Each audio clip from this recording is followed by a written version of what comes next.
up makes me go for this because you make me feel I'm the only one you need. Yes, you need. Well, I love you, loving ways. Nina Simone was an American singer, songwriter, pianist, and civil rights activist. She was born into a poor family in North Carolina, and in her early years, she aspired to be a classical pianist. She went and studied for Juilliard. I don't know for how long. She applied for the Curtis Institute of Music in Massachusetts, and apparently, after a good audition, she was refused entry, which she put down to racism.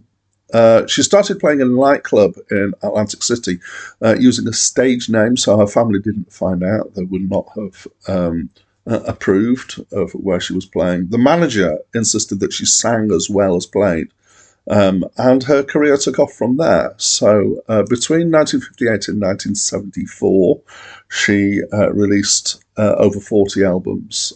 In 1970, she left the United States and started a series of moves. She went to Barbados, she went to Liberia, she lived between Barbados, Liberia, and Switzerland. She went back to the States at one point. She ended up in Paris for quite a while. And then she went to the Netherlands, both Nijmegen and Amsterdam. Eventually, she died in 2003, and throughout her life, she suffered from mental health issues, including bipolar. Hi, my name's Dan. So this was Nina Simone's sixth album, and it's my first time listening to it. I must have heard the track Lilac Wine before, because apparently Jeff Buckley covered it on his Grace album, which I've listened to many times. But I wouldn't say that I recognised it. I'm sure they're very different renditionings.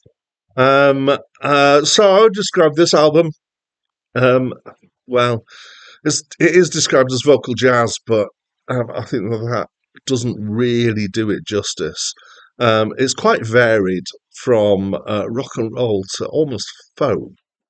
Um, I feel like when something is this focused on the songs and the lyrics, that I tend to kind of default back to calling it singer-songwriter. However, the problem with that as a description is that Nina Simone only wrote one of these songs, but it does have a kind of singer-songwriter feel, I guess, in some ways.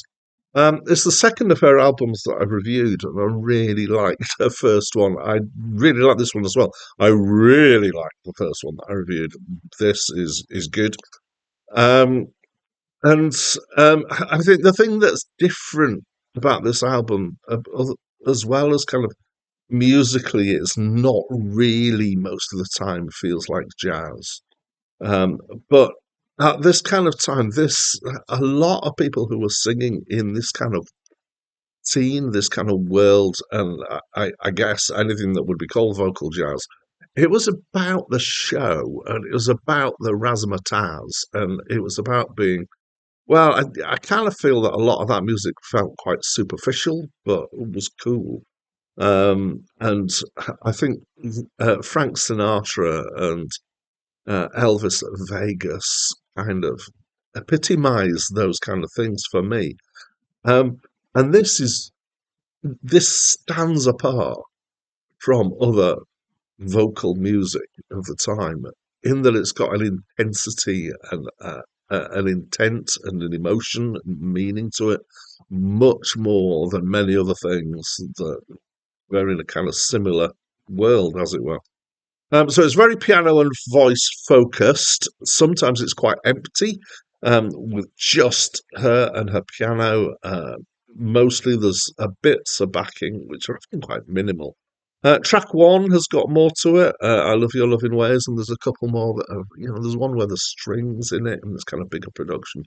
But as I say, quite a bit of time, it's really just stripped back. There was something in some of the stuff that I read from somebody who was playing, I think it was a bassist, upright bass, who was talking about doing very gentle bowing, which just kind of backed into the stuff that she was doing on the piano. Um, So it's got a real atmosphere to it.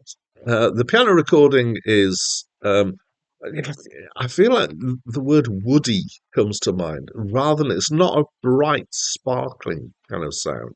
So it's not a piano sound that sounds like it's a honky tonk piano or an upright, but it is kind of a bit muted at times from some piano recordings that I've heard. And it's less resonant as well than some, so it's more kind of middled in the tonal range. And this production was probably deliberate to kind of suit the sorts of playback it might have been through. Where are we? 66. So radio, but also kind of all in one record players and that sort of thing tended to be quite middly in their in their sound, and so rather than relying on stuff outside that range, maybe it was deliberately done to bring it down. Spent a lot of time just on the piano there. Sorry. She's got a really distinctive voice, the timbre of her voice. She's got a tight vibrato, and it's really suited to emotional intensity, which is what she does very much on this album. I guess the high point of that is the end of the song For Women. So that is probably my favourite song on the album. It's the only one that's actually written by her. I actually feel like I've heard this song before, but I'm not sure where, because I'm pretty sure I haven't heard this album before. Maybe there are a few people who've done covers of this, so maybe I've come across it as one of the cover versions. Strangely enough, it's possible that it was the Juju one, but anyway, it does feel somewhat familiar, and it's a song about it's kind of four archetypal black women. Some people have claimed that it's racist because it's stereotyping. I don't feel it is, but I'm not a black woman, so maybe I'm not qualified to say. It's a really nicely written song, though. It's great, and she gives it her all right in the end. It's amazing. So the songs generally are about life experiences and romance and race, particularly for women. So I'm starting to really love Nina Simone's work. I've always kind of liked her, not known a lot of her stuff. Um, so I think probably the track that of hers that I've got the longest history of known best is maybe just Cares for Me. Although maybe I've known Cinnamon longer than that. Neither of them are on this album. But as I'm digging in more deeply, as I am with a lot of music, obviously, through this thing that I'm doing with these reviews, um, Nina Simone is starting to stand out as somebody. Oh yes, I'm really liking Nina Simone. So that's what I think of this album. And as always, I'd love to invite you to tell me what you think of this album. So please do by leaving me a comment. And that's it from me for now. But the next review on this channel is going to be of the Lou Reed album, The Blue Mask. As I said, that's it from me for now. My skin is black. My arms are long.